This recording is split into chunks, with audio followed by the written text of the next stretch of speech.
मेरा शौहर एक 16 साल लड़के को घर ले आया। कहने लगा ये लड़का बेसहारा है, यतीम भी है, घर का काम करेगा, हमें भी एक नौकर की ज़रूरत है, इसे पैसे भी नहीं देने पड़ेंगे। मेरा शौहर बहुत ज़्यादा कंजूस था, हर वक्त मुफ्त के चक्कर में रहता। वो लड़का देखने में खूबसूरत था। मैंने अपने शौहर से पूछा ये कहाँ से?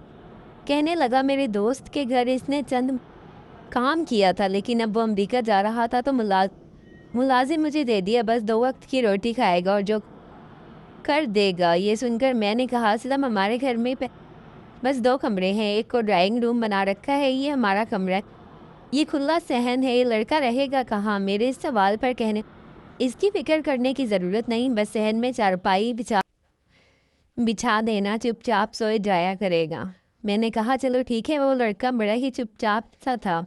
अगली सुबह मैंने इसे किचन के कामों में लगा दिया, चुपचाप सारे काम करता रहा। खुद ही पूरे घर की सफाई की। मैंने इसे नाश्ता बना कर दिया तो भी चुपचाप खामोशी से खा लिया। मैंने क्या तुम बोलते नहीं? कहने लगा मैं आपसे क्या बात कर सकता हूँ बेगम साहिबा। मैंने कहा तुम्हारे घर वालों में से कोई भी नहीं है? कहने लगा पता नहीं। मैंने आँख खोली तो यतीम खाने में था।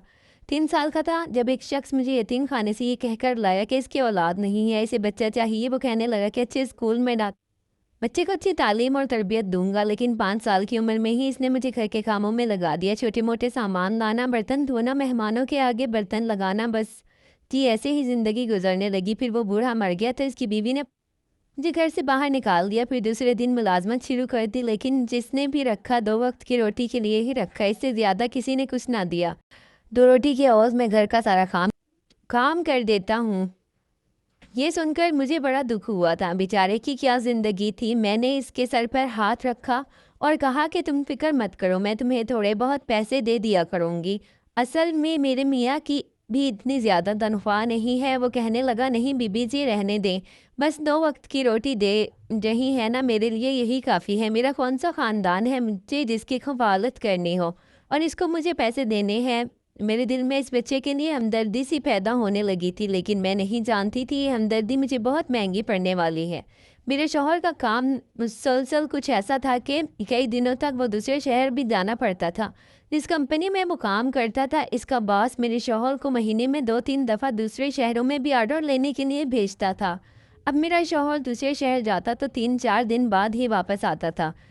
इन दिनों मैं घर पर अकेली होती थी। मेरी शादी को 4 साल का अर्सा गुजर गया था, लेकिन हमारे यहाँ औलाद नहीं हुई थी। मैंने सोचा कि अगर मैं किसी यतीम बच्चे के सर पर हाथ रखूँगी तो हो सकता है मेरी ही ये बात मेरे रब को पसंद आ जाए और वो मुझे साहिबे औलाद कर दे। मैं शायद एक ही गलती कर बैठी थी। मेरा शौहर कुछ दिन के लिए अपने काम के सिलसिले में दूसरे शहर गया था। घर में या तो मैं थी या फिर वो मुलाजिम लड़का। मैं तो इसकी बाकियाँ अब देखी थी। मैं किचन में आटा गूंद रही थी जब वो किचन में आ गया। मैं किचन में बिना दुपट्टे के ही काम करती थी, लेकिन मैं नहीं जानती थी कि इस लड़के की नज़रों में इस कदर बेबाकी हो सकती है। मैं बिना दुपट्टे आटा गूंद रही थी जबकि वो बर्तन धोने के बहाने सिंक के पास खड़ा हो गया और सिंक के बिल्कुल बराबर में ही आटा गूंदने में मैं मसरूफ़ अपनी सोचे में गुम थी कि जब अचानक से वो मेरे वजूद में चूंटियाँ रेंगती महसूस हुई। ऐसा लग रहा था कि किसी की तेज़ नज़र मेरे वजूद पर किसी आरे की तरह से वार कर रही है। मैंने पलट कर देखा, वो लड़का मुझे ही देख रहा था। मेरे देखने पर एकदम से नज़रें चुरा कर बर्तन धोने लगा। पहले तो मैं घबरा गई, तो फ़ौरन से मैंने किचन के दरवाजे पर लटका हुआ अपना दुपट्टा लिया और ख़ुद पर लपेटा। तकरीबन आटा गूंद चुका था। मैंने इसे एक डब्बे में डाला और फ्रिज में रख दिया और फ़ौरन से किचन से बाहर निकलकर अपने कमरे में आ गई और अपने बेड पर बैठकर ये सोचने लगी आखिर ये लड़का मुझे यूं क्यों देख रहा है। लेकिन फिर मैंने सोचा कि शायद मेरा वहम हो, इतना सा बच्चा भला मुझे क्यों बुरी नज़रों से देखेगा। अल्लाह ने औरत की फितरत में ये बात शामिल कर रखी है, वो अपने पर उठने वाले हर गलत निगाह को महसूस करती है और मैंने भी ऐसा ही महसूस किया था। लेकिन इस बच्चे का सोचकर मैं इस बात को नज़रअंदाज कर दिया। मैं नहीं समझती थी कि इस बच्चे की उम्र ऐसी गिरी हुई हरकत भी कर सकता है। जिस तरह से इसने अपनी मजलूमियत के किस्से मुझे सुनाए थे, मैं तो इसी हमदर्दी से जताने लगी थी। कुछ देर बाद मैं कमरे से बाहर निकली, देखा वो घर की सफाई कर रहा था।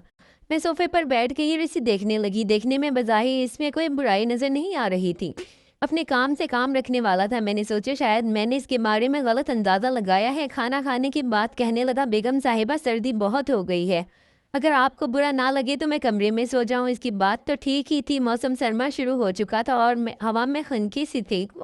रात को सहन में ठंड महसूस होती थी। मैंने कहा, कहाँ सोओगे, घर में कोई दूसरा कमरा थोड़ी है, ये कमरा जिसे मैंने अपनी सिलाई के लिए रखा था, इसमें बहुत कपड़ा बिखरा हुआ था, कहीं सिलाई मशीन, कहीं सीने वाले कपड़े, और छोटा सा कमरा है, मेरी चीज़ें तुम इधर उधर करके लेट जाओ और मैं फिर ढूंढते रहूंगी। कहने लगा, तो आपके कमरे में सो जाऊं? ये सुनकर मैं चौंकी थी। वो कहने लगा, बेगम साहिबा, मैं ज़मीन पर बिस्तर बिछा के सो जाऊंगा, लेकिन बाहर मुझे ठंड लगती है। मैंने अभी तक सर्दियों के बिस्तर और रज़ाइयाँ नहीं निकाली थी, मैंने इसे अपने कमरे में सोने की इजाज़त दे दी, लेकिन मैंने इसके चेहरे पर अजीब सी खुशी के आसार देखे थे। जैसे वो ये सुनकर बेतहाशा खुश हुआ, फ़ौरन से इसने अपना बिस्तर उठाया और मेरे कमरे में ज़मीन पर जाकर लेट गया। मुझे अंधेरे में सोने की आदत थी, मैंने सोने से पहले कमरे का लैंप बुझा दिया था। फिर मैं आहिस्ता आहिस्ता गहरी नींद में जाने लगी। सुबह मेरी आँख खुली तो मेरा सर बहुत भारी सा महसूस हुआ, शायद मैं ज़रूरत से ज़्यादा सो गई थी। मैंने घड़ी की तरफ देखा, सुबह के 10 बज रहे थे। हालांकि मैं 10 बजे उठती नहीं थी, लेकिन मुझे यूँ लग रहा था जैसे मैं बहुत सो चुकी हूँ। उठकर बैठी तो मुझे वॉशरूम से पानी गिरने की आवाज़ आ रही थी। मैंने जब बेड के नीचे देखा तो इस लड़के का बिस्तर तय था, यानी कि वो उठ चुका था और मेरे ही वॉशरूम में था। कैसा तेज़ है ये मुलाजिम, बिना इजाज़त मेरे वॉशरूम इस्तेमाल कर रहा है। मुझे ये बात अच्छी नहीं लगी कि वो मेरा वॉशरूम इस्तेमाल कर रहा है। मैंने सोचा कि जैसे ही वो बाहर आएगा इसे कह दूंगी कि आइंदा से कमरे का वॉशरूम इस्तेमाल ना करे। जैसे ही वॉशरूम से बाहर आया तो वो नहा कर आया था। मुझे देखकर अजीब सी मुस्कुराहट इसके चेहरे पर सज गई। मुझे इस वक्त एहसास हुआ कि मेरे तो बाल खुले हुए हैं और बिखरे हुए हैं। हालांकि जब मैं सोई थी तो मेरे बालों की पोनी हुई थी। बहरहाल मैंने फ़ौरन से अपने बालों को लपेट कर जूड़ा बनाया दुपट्टा। जब मैं उठने लगी तो इसकी चादर की जानिब देखकर मेरे होश उड़े कि जो कि बुरी तरह से बिखरी हुई थी। हालांकि मैं तो जिस पर सोती थी वहीं से उठती थी। मुझे कभी भी बेड पर फैलकर सोने की आदत ना थी, लेकिन बेड की चादर को देखकर ये लग रहा था कि जैसे इस पर कोई सो के न सिर्फ उठा हो, बल्कि जो बात मेरे जहन में आई मेरे होश उड़ाने के लिए काफ़ी थी। वो बच्चा फ़ौरन से अपना बिस्तर उठाकर कमरे से बाहर जाने लगा। मैंने कहा, बात सुनो, मुझे अब तक इसके नाम का नहीं पता था। कहने लगा, जी बेगम साहिबा। मैंने कहा, रात को कहाँ सोए थे? तो मेरे इस सवाल से इसके चेहरे की रंगत उड़ी थी। कहने लगा, बेगम साहिबा, ज़मीन पर सोया था। क्या हुआ? मैंने कहा कि कुछ नहीं, जाओ। वो जाने लगा तो मैंने फिर से इसे पुकारा। मैंने कहा बात सुनो लड़के। वो वहीं रुक गया, पलट कर मुझे देखने लगा। मैंने कहा, आइंदा मेरा वॉशरूम इस्तेमाल मत करना। वो कहने लगा, ठीक है, नहीं करूँगा। मैंने कहा, नाम क्या है तुम्हारा? कहने लगा, आप जो भी रख लें। वैसे मुझे अली कहते हैं, यतीम खाने वालों ने यही रखा था। वो कमरे से जा चुका था। मैं बेड से उठी तो मेरी कमर में अजीब सा दर्द था, तबीयत में भी सुस्ती छाई हुई थी। दिल ही नहीं चाह रहा था मैं अपने बिस्तर से उठकर बाहर जाऊं। चाय बनानी आती है, इसीलिए मैंने कहा, अली। कहने लगा, जी बेगम साहिबा। इसने फ़ौरन से मेरे कमरे का दरवाज़ा खोला। मुझे एक कप चाय बना दो, पता नहीं आज मेरी तबीयत ठीक नहीं है। मेरी इस बात पर इसके होश उड़े। कहने लगा, हाँ ऐसा हो जाता है, ऐसे काम में ऐसा होता है। ये कहकर वो बाहर चला गया। मैं सोचने लगी, ऐसा कौन सा काम किया है मैं कमरे से बाहर आई। वो किचन में मसरूफ़ था। मैंने अपने मोबाइल से अपने शौहर को कॉल की। पहली बार मेरा दिल अपने शौहर के जाने पर अजीब सा हुआ था। मैंने कहा, असलम कब वापस आओगे? कहने लगा, क्या हो गया लीना, अभी मुझे आए हुए टाइम ही कितना हुआ है? तुम्हें पता है दूसरे शहर में 3-4 दिन लग जाते हैं। पहले तो तुमने कभी यूं याद ना किया। इसकी बात ठीक थी, लेकिन पता नहीं इस बार मुझे अजीब सा लग रहा था। कहने लगा, अच्छा फ़ोन बंद करो, मैं मीटिंग में मसरूफ़ हूँ, तुम्हें मैं रात को ही कॉल करूँगा। मैंने कहा, ठीक है। वो कहने लगा, वो लड़का तो ठीक से काम कर रहा है ना? मैंने कहा, हाँ हाँ कर रहा है। मतलब मेरी आवाज़ सुनकर कहने लगा, तुम्हारी तबीयत तो ठीक है ना? मुझे तो तुम ठीक नहीं लग रही। क्या हुआ है तुम्हें? हम दोनों मियाँ बीवी ही तो थे, इसीलिए हमें बहुत इत्तेफाक और मोहब्बत थी। हम एक दूसरे के लहजे से ये जान लेते थे कि सामने वाला परेशान है या नहीं। मैंने गहरी सांस खारिज की और अपने शौहर से कहने लगी, कुछ नहीं, बस कल से मेरा सर भारी है, मेरी तबीयत काफ़ी बोझल सी महसूस हो रही है, बदन थका थका रहता है। मैं जब ये बात कर रही थी, सामने खड़ा मुलाजिम मुझे देख रहा था। इसकी नज़रों में अजीब सी तपिश थी जो मुझे अपने वजूद पर पड़ती हुई महसूस हो रही थी। इसीलिए मैं वहाँ से उठकर अपने कमरे में चली गई। मीटिंग ज़रूरी थी, इसीलिए शौहर ने कुछ देर बाद कॉल बंद कर दी और मैं एक मरतबा फिर नींद दराज होकर बैठ गई। तभी दरवाज़ा हल्की सी चरचराहट से खुला। दरवाजे पर मुलाजिम ही खड़ा था। मुझे देखकर कहने लगा, क्या हुआ बीबी जी, क्या आपको कुछ चाहिए? मैंने आंखें बंद करते हुए इसे नफ़ी में सर हिलाकर इशारा दिया कि नहीं, बस कुछ आराम करना चाहती हूँ। मैंने आंखें बंद करते हुए महसूस किया था कि जैसे वो दरवाजे के पास ही खड़ा मुझे घूर रहा है। अगले ही पल मैंने आंखें खोल कर इसे देखा तो वो फ़ौरन हड़बड़ाकर अपना चेहरा संजीदा कर चुका था। कहने लगा, बीबी जी, मुझे आपकी तबीयत कुछ ठीक नहीं लग रही। اگر آپ چاہیں تو میں آپ کے سر کی مالش کر دیتا ہوں، میں بہت اچھی مالش کرتا ہوں، لیکن میں نے انکار کر دیا، اتنا کہا کہ میرے لیے بس ایک کپ تیز پتی چائے ڈال کر چائے لے آؤ، شاید میرے سر کا درد ٹھیک ہو جائے۔ وہ تابیداری سے سر ہلا کر وہاں سے چلا گیا۔ کچھ دیر بعد ہی چائے حاضر تھی، پینے میں کافی کڑوی لگ رہی تھی، میں نے شاید پتی کچھ زیادہ ہی ڈال دی تھی۔ بہرحال چائے پیتے ہی مجھے سکون سا محسوس ہونے لگا، اسی لیے میں جلدی گہری نیند میں سو گئی تھی۔ مجھے اس بات کی کوئی پرواہ نہ تھی کہ گھر یوں ہی کھلا پڑا ہے، کوئی آ گیا تو، کیونکہ مجھے اس ملازم پر پورا بھروسہ تھا۔ ایسے بھی اس نے میری موجودگی میں پورے گھر کو ہی بڑے اچھی طریقے سے سنبھال لیا تھا۔ میں اس وقت ایسے سوئی کہ رات کے 9 بج رہے تھے جب میری آنکھ کھلی، کمرہ ہلکی روشنی میں ڈوبا ہوا تھا۔ میں اٹھی تو گھڑی پر وقت دیکھ کر بوکھلا گئی تھی۔ بھوک سے تو میری حالت ویسے بھی خراب ہو رہی تھی، سوائے ایک کپ چائے کے آخر میں نے پیا ہی کیا تھا۔ اٹھ کر باہر آئی تو ملازم مجھے دیکھ کر فوراً میری طرف آیا، کہنے لگا، بیگم صاحبہ آپ کی طبیعت ٹھیک ہوئی، آپ کے لیے کھانا لاؤں؟ وہ تو جیسے میرا انتظار کر رہا تھا۔ میں کہنے لگی، تم نے مجھے جگایا کیوں نہیں؟ میں اتنی دیر تک پتہ نہیں کیسے سوتی رہی۔ میری اس بات پر وہ ہلکا سا مسکرایا اور مجھے بغور دیکھنے کے بعد کہنے لگا، آپ سوتے ہوئے اتنی پیاری لگ رہی تھی، جگانا مناسب نہیں لگا۔ اس کی بات پر میں نے چونک کر اسے دیکھا۔ میں کہنے لگی، کیا مطلب؟ تو کہنے لگا کہ ارے بی بی جی، آپ اتنے مزے سے سکون کی نیند سو رہی تھی، بھلا نوکر ذات ہوں میں، اور کون ہوتا ہوں آپ کی نیند میں خلل ڈالنے والا؟ ویسے بھی پورے گھر کے کام تو میں نے نمٹا دیے ہیں، اور کام ہی کتنے تھے جو آپ کو اٹھ کر کرنے ہوتے۔ اسی نے سوچا کہ آپ سو رہی ہیں، میں آپ کے لیے کھانا بنا دیتا ہوں۔ اس کے ہاتھ میں بہت ذائقہ تھا، اس نے جو کھانا بنایا بڑا ہی لذیذ تھا، میں نے پیٹ بھر کر کھایا۔ وہ بھی دور کھڑا مجھے دیکھ رہا تھا، لیکن میں نے اسے بھی سامنے کرسی پر بیٹھنے کا کہا تو میرے شوہر کی بھی کال آ گئی، اور میں کمرے میں کتنی ہی دیر اپنے شوہر سے باتیں کرتی رہی۔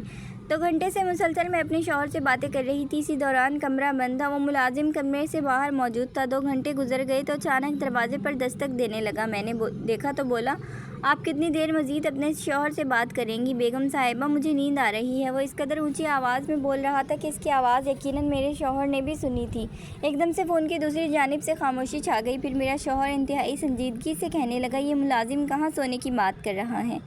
بھلا میں کیا جواب دیتی؟ فوراً سے کہا کہ 2-3 دن سے ٹھنڈ بھی کافی بڑھ چکی ہے، اس لیے اب ملازم گھر کے اندر ہی سوتا ہے۔ کل رات بھی یہی میرے کمرے میں بستر بچھا کر سویا تھا۔ اس بات پر شوہر کچھ دیر خاموش رہا، پھر کہنے لگا، اس کو زیادہ سر چڑھانے کی ضرورت نہیں، باہر لاؤنج میں ہی سونے کا کہہ دو، اب اتنی بھی کوئی ٹھنڈ نہیں، گھر کا دوسرا کمرہ تم تھوڑا ترتیب دے لو، وہیں ایک کونے میں اس کا بستر لگا دو، وہیں پر سو جایا کرے گا۔ شوہر کی بات میں بخوبی سمجھتی تھی، اسی لیے شوہر سے بات کرنے کے بعد میں باہر آئی اور اس ملازم کو صاف صاف کہہ دیا کہ تم یہاں لاؤنج میں ہی کونے میں اپنا بستر بچھا کر سو جاؤ۔ میں اپنے کمرے میں نہیں سلا سکتی۔ میری اس بات پر اس نے بے یقینی سے مجھے دیکھا، پھر گہری سانس خارج کر کے کہنے لگا، ٹھیک ہے، میں تو آپ کو اپنی بیگم صاحبہ سمجھتا تھا، لیکن آپ کو تو مجھ پر اعتبار ہی نہیں۔ ایسا کہتے اس کے موٹے موٹے آنسو بھرنے لگے تھے۔ یہ دیکھ کر میں شرمندہ سی ہو گئی، اور اتنی معصوم بچہ بھلا میں اس پر کیسے شک کر سکتی تھی؟ لیکن چونکہ شوہر کا حکم تھا، اس کی غیر موجودگی میں کہاں ماننا مجھ پر فرض تھا۔ میں نے کہا، ایسی کوئی بات نہیں، تم یہیں لاؤنج میں سو جاؤ، اور ہاں تو اٹھ کر ناشتہ بنانے کی ضرورت نہیں، میں خود بنا لوں گی۔